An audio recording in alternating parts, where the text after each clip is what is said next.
नमस्कार दोस्तों, स्वागत है आपका हिंदी नॉलेज शो में। तो दोस्तों, आज हम बात करने वाले हैं इस वीडियो में FAXX प्रोग्राम के बारे में। क्या है ये, और इसके बारे में साथ ही आपको इंटरेस्टिंग बात है कि भारत से क्या कनेक्शन हो सकता है इसका। साथ ही इसके बारे में पूरी डिटेल जो जो इसके बारे में निकल कर आई है, अलग अलग वेबसाइट से मैंने उठाई, जो ट्रस्टेड वेबसाइट थी उन सब से उठाकर आपको पूरी डिटेल देने वाला हूँ। साथ ही ये कब तक बनकर तैयार होगा और इसके क्या क्या जो मेन स्पेसिफिकेशन क्या हो गया, वो सब कुछ आपको बता दूंगा, जिससे कि आपको समझ में आ जाएगा, आपके दिमाग में एक ब्रॉड पिक्चर बन जाएगी इसकी। तो चलिए दोस्तों, वीडियो को शुरू कर लेते हैं। लेकिन उससे पहले मेरी रिक्वेस्ट है कि अगर आप चैनल पर पहली बार आए हैं तो प्लीज़ चैनल को सब्सक्राइब कीजिए। साथ ही अगर आपको कोई क्वेश्चन हो इस वीडियो को देखने के बाद, इससे संबंधित या कुछ और जो भी आपके दिमाग में कुछ क्वेश्चन हो, तो आप पूछ सकते हैं मुझे इंस्टाग्राम पर। डायरेक्ट डिस्क्रिप्शन में पहला लिंक इंस्टाग्राम का ये क्लिक कीजिए और वहीं पर आप पहुंच जाएंगे। आप मुझे डायरेक्ट मैसेज कर सकते हैं, जिसका जवाब मैं पूरे देने की कोशिश करूंगा। तो चलिए दोस्तों, वीडियो को शुरू कर लेते हैं। तो दोस्तों, सबसे पहले आप जान लीजिए कि FAXX प्रोग्राम है क्या। FAXX प्रोग्राम पहले सबसे पहले ये US नेवी ने स्टार्ट किया। दरअसल US नेवी फिलहाल जो FA-18 सुपर हॉर्नेट और जो लॉकहीड मार्टिन का F-35 इस्तेमाल करती है। तो F-35 तो उसके लिए ठीक है, क्योंकि अभी वो 5th जनरेशन स्टेल्थ फाइटर है, लेकिन वो सिंगल इंजन है। तो फिलहाल जो अभी इस्तेमाल करती है FA-18 सुपर हॉर्नेट और ट्विन इंजन फाइटर जेट है। तो उसके तौर पर उसे वो पूरी तरीके से अब जब बदलना चाहती है, क्योंकि वे पुराने हो चुके हैं, तो वो अब एक 6th जनरेशन फाइटर जेट चाहती है जो कंपैटिबल हो, जो उनके जितने भी जो एयरक्राफ्ट कैरियर है और ट्विन इंजन हो, जो लंबी दूरी तक जा सके। तो दोस्तों, इसके लिए पहले शुरुआत हुई 2008 में, फिर 2012 में इसमें अलग अलग कंपनियों को बुलाया गया, अमेरिका की। तो उनमें से 3 कंपनियों ने फिलहाल इसके लिए एक तरह से बिडिंग की है। एक तरह से इसे मतलब कि जो अमेरिका की गवर्नमेंट है, उन्हें 3 कंपनियों को अधिकृत किया है कि आप हमें एक मॉडल कॉन्सेप्ट बना के दीजिए, फिर हम उसमें से एक चूज़ करेंगे। तो कंपनी कौन कौन सी है? बोइंग, लॉकहीड मार्टिन और नॉर्थरोप ग्रुमैन। तो इन्हीं तीनों कंपनियों ने अब जब अगले साल तक इसके बारे में वो दे देंगे पूरी भी जो जो मतलब कि एक प्रोटोटाइप बनाकर तैयार कर देंगे, जिसमें सबसे बेस्ट होगा उसे कंपनी को ऑर्डर दे दिया जाएगा बनाने के लिए। और 2030 तक प्रोबेबली US आर्मी में शामिल भी हो जाएंगे। जी हाँ, पूरे 10 साल के अंदर वो इसे बनाकर तैयार कर सकते हैं, क्योंकि US के पास वो टेक्नोलॉजी है और वो उनके पास एडवांसमेंट जो भी एक प्रोडक्शन लाइन है, जिसे वो 10 साल में बनाकर तैयार कर सकते हैं। तो अगर बात करें इसकी स्पेसिफिकेशन की, तो सबसे पहला जो इसका मेन स्पेसिफिकेशन होगा, उसका लार्जर एयर फ्रेम होगा और साथ ही एफिशिएंट इंजन होगा। जी हाँ, लार्जर एयर फ्रेम मतलब पहले जो एयरफ्रेम होते थे वो इस तरीके से नहीं बनाए जाते थे कि उसमें ज़्यादा वेपन हो। वो सिर्फ इसलिए बनाए जाते थे कि सिर्फ और सिर्फ वो उसमें कहीं 90 डिग्री का कोण ना बन सके, और जो स्टेल्थ कोटिंग हो जो अच्छे से वो उस पर लग सके, और वो एक तरह से सिर्फ एक स्टेल्थ फाइटर जेट हो, भले ही वो ज़्यादा हथियार न ले जा सके। लेकिन इस 6th जनरेशन फाइटर जेट में एक लार्जर एयरफ्रेम होगा, जिसके अंदर एक अंदर ही इंजन भी अच्छे आराम से आ जाएंगे, और साथ ही जो हथियार होंगे ज़्यादा से ज़्यादा इसमें हथियार आ सकेंगे। इंजन मतलब आपको बता दो, जो Su-57 है उसमें रशिया को सबसे बड़ी प्रॉब्लम यही है कि उसके इंजन इतने बड़े हैं कि वो अंदर उसके एयर फ्रेम में आ नहीं सकते, जिस वजह से Su-57 पूरी तरह से स्टेल्थ नहीं है, वो बाहर की तरफ उसमें लगे हुए हैं। लेकिन अमेरिका के पास ऐसी टेक्नोलॉजी है, ऐसे उसके पास इंजन है। जो अमेरिका कंपनी है जनरल इलेक्ट्रॉनिक्स, वो इंजन बनाती है ऐसे कि जो अंदर ही उसके फिट हो सकते हैं एयर फ्रेम के अंदर ही, इसलिए वो पूरी तरह से स्टेल्थ होते हैं। साथ ही अगर बात करें इसके इंजन का, तो इसका high bypass turbo fan engine होगा। मतलब कि एक वो बहुत ही एफिशिएंट इंजन होगा, जो बहुत ही कम से कम एक तरह से ऑयल, जो इसके जो फ्यूल होगा उसका बहुत ही कम कंजप्शन करेगा और बहुत ही ज़्यादा लंबे समय तक इसे चला सकेगा।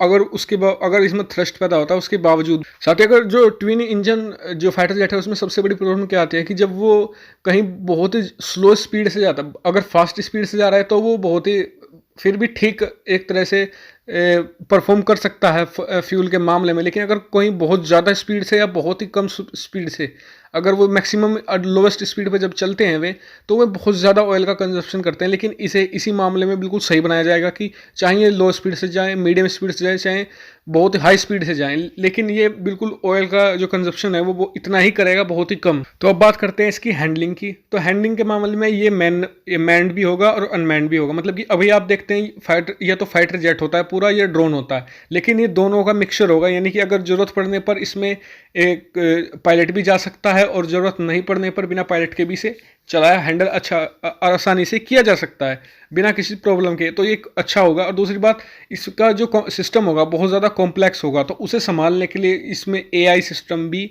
होगा, यानी आर्टिफिशियल इंटेलिजेंस, जो खुद का इसका दिमाग होगा, जिससे इस अपने आप को एक तरह से संभाल सकेगा, क्योंकि सिस्टम बहुत ज़्यादा कॉम्प्लेक्स हो जाएगा। इलेक्ट्रॉनिक वारफेयर के लिए इसे बहुत ही ज़्यादा तैयार किया जाएगा। साथ ही इसमें एक F-35 जो फाइटर जेट है उसकी एक बहुत ही अच्छी एक जो की उसका एक स्पेसिफिकेशन है वो इसमें आ जाएगी, वो है डाटा लिंक।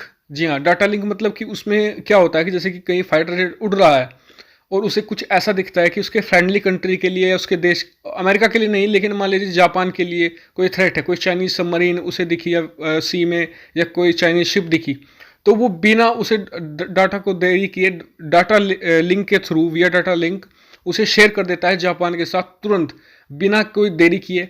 तो वही इसमें भी होगा, ये डाटा लिंक की इसमें सुविधा होगी। और ये डाटा लिंक मतलब कि डाटा कैसा भेजेगा, इसे फोटो भेज सकता है। उसके अलावा जो जो भी वो मतलब फ्रिगेट है या सबमरीन है, उसके जितने भी जो सिग्नल्स होंगे, जैसे कि रडार पर जो सिग्नेचर होते हैं उनके, उन्हें भी बिना एडिट के तुरंत भेज सकता है, बिना किसी भी प्रॉब्लम के, जिससे कि जो उस अमेरिका की जो दोस्त जैसे कि फ्रेंडली कंट्रीज हैं उन्हें बहुत ज़्यादा सुविधा मिल सकेगी आने वाले समय में। साथ ही एक इसमें जो की एक स्पेसिफिकेशन होगी वो होगी इसकी मल्टीपल फ्यूज सेंसर्स, जो एक स्टैंडर्ड होगा 6th जनरेशन फाइटर जेट का आने वाले समय में। उससे क्या होगा कि साइबर वारफेयर और जो साइबर सिक्योरिटी के दौरान जो भी एक जो सिक्योरिटी होती है उसे बढ़ाने में ये मदद करेगा, जैम कर देगा ऐसे सिग्नल्स को जो कंट्री को एक तरह से थ्रेटन कर रहे हैं, उन सिग्नल्स को ये पूरी तरह से जैम कर सकता है। एक जैमर सिस्टम इसके अंदर होगा। फिलहाल F-35 के अंदर भी एक ऐसा सिस्टम है जिसे एलिस कहा जाता है, लेकिन वो कई बार एक्सपोज हो जाता है, उसे और ज़्यादा बेहतर बनाया जा रहा है। साथ ही इसके अंदर स्वार्म ड्रोन और कामिकाजे ड्रोन इसमें तैनात भी होंगे, जो माइक्रो ड्रोन्स होते हैं, मतलब कि उन्हें इसके अंदर लगाया जाएगा, जब समय आने पर उन्हें भी ये छोड़ सकता है, जो इसका मेरे ख्याल से सबसे की फीचर हो सकता है, क्योंकि अभी फाइटर जेट इस तरीके से जो ड्रोन है उन्हें नहीं छोड़ सकते, लेकिन इसमें सब कुछ डेवलपमेंट होगा कि ये ड्रोन भी, कामिकाजे ड्रोन भी छोड़ सकता है, जिससे कि एक तरह से जो भी टारगेट को लोक और मार गिराने की क्षमता इसकी बहुत ज़्यादा बढ़ जाएगी। और इसका सबसे जो अच्छा फीचर मुझे लगा वो है इसका direct energy weapon. Direct energy weapon यानी कि लेज़र बीम इसमें एक तरह से इंस्टॉल होगी, जो इसे एकदम डेडली और लीथल बना देगी। और मेरे ख्याल में अब तक किसी ने भी, कोई भी जो डायरेक्ट एनर्जी वेपन के लिए इतना इंसिस्ट नहीं कर रहा जितना यूएस कर रहा है। यूएस की नेवी ने फिलहाल इसके लिए एक टेस्ट भी किया, जिसके ऊपर मैंने वीडियो बनाया, आप जाकर चेक कर सकते हैं। तो ऐसा ही अब एयरफोर्स, यूएस के एयरफोर्स के लिए बनाया जा रहा है, जो 6th जनरेशन फाइटर जेट में होगा ही होगा। कहा यह भी जा रहा है कि जो 5th जनरेशन फाइटर जेट है फिलहाल जो F-35, उसमें भी इसे माउंट किया जा सकता है और उसे बनाया जा रहा है। हालांकि जो ये डायरेक्ट एनर्जी वेपन है ये 2020 में पूरी तरह से जो एयरफोर्स के लिए तैयार कर लिया जाएगा, और इसे बॉम्बर्स और F-35 में अभी तैयार लगा दिया जाएगा, लेकिन 6th जनरेशन फाइटर जेट में भी लगा दिया जाएगा। तो इसमें होता क्या है कि ये एक हाई एनर्जी छोड़ता है, जिससे कि जो दूसरे फाइटर जेट हैं या दूसरे जो भी एयरक्राफ्ट हैं उनकी जितने भी इलेक्ट्रॉनिक सिस्टम होते हैं उन्हें तुरंत बर्बाद कर देता है, सेंसर को तो तुरंत बर्बाद कर देता है, जिससे कि वो फाइटर जेट ऑटोमेटिकली क्रैश कर जाता है। तो ये एक बड़ा फीचर इसका होगा। इसके अलावा अगर छोटे छोटे इसके अपडेट की बात करते हैं, इसमें जो हेलमेट माउंट डिस्प्ले भी होगा, जो फिलहाल F-35 में भी है, लेकिन इसे और अच्छा बनाया जाएगा, जिससे कि फाइटर जेट को, जो फाइटर जेट के कंट्रोल्स हैं उन्हें अच्छी तरह से हैंडल कर सके एक पायलट। दूसरी बात करें अगर इसके छोटे छोटे और ज़्यादा फीचर्स की, तो इसका जो लो रडार क्रॉस सेक्शन होगा, इसके अलावा रडार अब्जॉर्बिंग मटेरियल को और ज़्यादा बेहतर बनाया जाएगा। और अब बात कर लेते हैं कब तक ये बनकर तैयार होगा। तो 2030 तक यूएस का पूरा प्लान है कि कुछ भी हो जाए इसे शामिल कर लिया जाए यूएस की नेवी में और एयरफोर्स में भी, और लगता है कि वो शामिल कर लेंगे, क्योंकि देखिए जो उनका F-22 प्रोग्राम था वो एक बेस था, उसे बनाने में समय लगा, लेकिन फिर उसी के बेस पर उन्होंने F-35 को बहुत ज़्यादा जल्दी बना लिया और बहुत ही कम प्राइस में बना लिया। और तीसरी बात, बहुत ही ये सस्ता भी बनेगा और जल्दी भी बन जाएगा, क्योंकि उनके पास ऑलरेडी जो F-22 रैप्टर है या फिर F-35 है, उनकी बहुत सारी टेक्नोलॉजी इसमें आ जाएगी, बस उन्हें और ज़्यादा अपग्रेड किया जा रहा है, कुछ नई लगाई जाएंगी जिन्हें बहुत जल्दी यूएस बना भी लेगा। जैसे कि आपको बताया मैंने, जो ये हाई एनर्जी वेपन है उसे भी 2020 तक बना लिया जाएगा, तो उसे भी आसानी से इसमें माउंट कर दिया जाएगा। तो ऐसा नहीं है कि कुछ नया टेक्नोलॉजी उसे रिसर्च करनी है, वो बहुत सारी रिसर्च ऑलरेडी कर चुका है, तो ये बहुत ही सस्ता भी होगा। और अब बात करते हैं कि भारत को क्या इस प्रोग्राम में शामिल किया जा सकता है। जी हाँ, पूरी संभावना है, क्योंकि देखिए फ़िलहाल इसमें जापान और ब्रिटेन वगैरह तो शामिल होंगे, जैसे कि F-35 प्रोग्राम में। F-35 प्रोग्राम में, और दूसरी बात, उन्हें शामिल क्यों किया जा रहा है ब्रिटेन को, सिर्फ इसलिए नहीं कि ये प्रोग्राम महंगा होगा, इसमें बिलियंस ऑफ डॉलर खर्च होंगे, इसलिए भी क्योंकि जो यूएस के फ्रेंडली कंट्री है उन्हें भी चाहिए एक स्टेल्थ 6 जनरेशन ट्विन इंजन, एक तरह से फाइटर जेट। फिलहाल तो यूके तो बना रहा है, लेकिन उसका प्रोग्राम 2040 तक उसे बनाकर यूके की एयरफोर्स में शामिल करना है, और उसे देरी भी होगी क्योंकि उसके पास फिलहाल उसे बिल्कुल बेस से शुरुआत करनी होगी। उसके पास 5th जनरेशन फाइटर जेट है तो, लेकिन वो अमेरिका का बनाया हुआ है और ज़्यादातर टेक्नोलॉजी अमेरिका की है, तो उसे खुद से डेवलप करने में भी समय लगेगा। और रही बात भारत की, तो भारत इस प्रोग्राम में शामिल हो सकता है, लेकिन शर्त एक ही है कि डोनाल्ड ट्रंप प्रेसिडेंट ना बने, क्योंकि अगर वो बनते हैं तो जिस तरह के वो बयान देते हैं, तो भारत अमेरिका का एलाई बनने से तो रहा, जिससे कि भारत को इस तरह के वेपन नहीं मिलेंगे। रही बात, अगर इसमें भारत शामिल हो जाता है तो भारत के लिए बहुत ही अच्छा होगा, क्योंकि देखिए अगर ब्रिटेन का भी एक भारत को ऑफर है, लेकिन उसमें प्रॉब्लम क्या है कि उसमें समय बहुत लंबा है। करीबन उनका प्रोग्राम, अगर उसमें भारत शामिल होता है तो 2035 तक तो उसका प्रोटोटाइप ही बनना है, और 2040 तक उसे बनाना है, उसके बाद उसका प्रोडक्शन शुरू होगा। इतना अमेरिका 7th जनरेशन पे चला जाएगा। तो इसलिए अगर आपको टॉप लेवल पर रहना है तो आपको डायरेक्ट, मेरे ख्याल में ये एक अच्छा प्रोग्राम है FA-XX। रही बात, इसमें कम से कम गलतियां भी होंगी, क्योंकि देखिए F-22 बना, उसमें बहुत ज़्यादा प्रॉब्लम आई। F-35 बना, उसमें उससे कम प्रॉब्लम आई। और जब ये 6th जनरेशन बनेगा, क्योंकि अमेरिका सीख चुका होगा अपनी गलतियों से जो उसने F-22 में की, फिर F-35 में की, और अब उन्हें डायरेक्ट इंटीग्रेट नहीं करेगा वो इन गलतियों को 6th जनरेशन में, तो एक अच्छा प्रोडक्ट बनेगा और सस्ता भी बनेगा। देखिए जो फिलहाल F-22 रैप्टर है, वो शुरुआती 5th जनरेशन था, शुरुआती फिफ्थ जो स्टेल्थ फाइटर जेट था, उसकी प्राइस पड़ती थी 200 मिलियन। फिर आया F-35, अब उसकी प्राइस पड़ती है $80 मिलियन, तो इसकी तो कम ही पड़ने वाली है, ये बात तो फॉर श्योर है। भले ये ट्विन इंजन फाइटर जेट है, लेकिन इसकी प्राइस कम पड़ेगी, क्योंकि अमेरिका के पास पहले ही एक बड़ी प्रोडक्शन लाइन है दुनिया भर में, नीदरलैंड्स में, यूके में, इसके अलावा अमेरिका में, कनाडा में भी प्रोडक्शन लाइन है, लॉकहीड मार्टिन की, या फिर बोइंग की भी है उसकी F-18 बनाने की। तो वहाँ पर वो आसानी से बना सकता है, जिसके लिए उसे कोई नई प्रोडक्शन लाइन नहीं बनानी पड़ेगी, इन सब का खर्चा बचेगा। इसके अलावा रिसर्च उसके पास है, उसका खर्चा बचेगा, तो एक सस्ता भी फाइटर जेट ये होगा अगर कंपेयर करें F-35 या F-22 रैप्टर से। और फॉर श्योर ये डेडली भी उनसे ज़्यादा होगा। रही बात, अगर मुझे नहीं लगता अगर डोनाल्ड ट्रंप अगले साल प्रधानमंत्री बनते हैं, हालांकि राष्ट्रपति बनते हैं, लेकिन अगर वो नहीं बनते हैं तो रही बात भारत एक एलाई बनता है अमेरिका का, तो भारत को इसमें अमेरिका शामिल जरूर करेगा।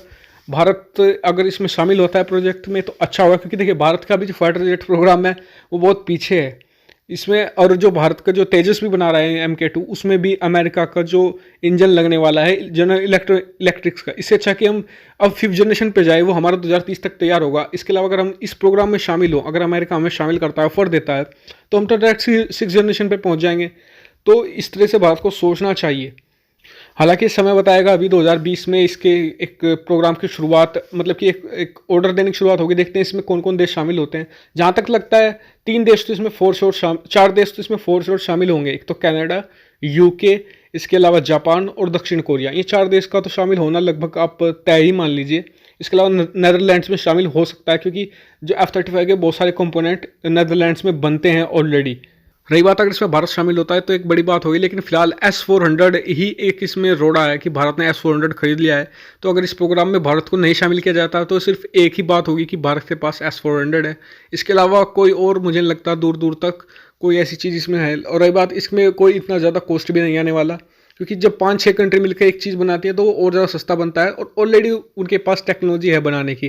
तो भारत को सिर्फ फाइटर जेट लेने हैं, और जब उस प्रोग्राम में भारत शामिल होगा तो भारत को इसमें फॉर श्योर टेक्नोलॉजी भी मिलने ही वाली है। और भारत को एक तरह से जब इस तरह के, जैसे कि F-35 में जितने भी देश शामिल थे उन्हें सबको थोड़ा थोड़ा बनाने के लिए दिया था कि जी आप विंग्स बना लीजिए, आप व्हील्स बना लीजिए, आप रडार बना लीजिए। तो ऐसे ही बनेगा। तो भारत के पास टेक्नोलॉजी आनी है, भारत को भी कुछ ना कुछ बनाने के लिए मिलेगा भारत में ही, तो जिससे कि बहुत सारी चीज़ें होने वाली हैं। फिलहाल दोस्तों इस वीडियो में इतना ही, और अगर आपको वीडियो अच्छी लगी तो प्लीज़ चैनल को सब्सक्राइब कीजिए, वीडियो को लाइक कीजिए। इसके अलावा कोई क्वेश्चन हो तो आप कमेंट सेक्शन में लिख सकते हैं, या फिर आप कोई ऐसा क्वेश्चन है जिसका आंसर आपको चाहिए तो आप इंस्टाग्राम पर भी जाकर मुझसे पूछ सकते हैं, मैं आपको बता दूंगा, आप मुझे वहाँ फॉलो कर लीजिए। फिलहाल वीडियो में इतना ही। वीडियो देखने के लिए आपका बहुत बहुत धन्यवाद। Thank you very much.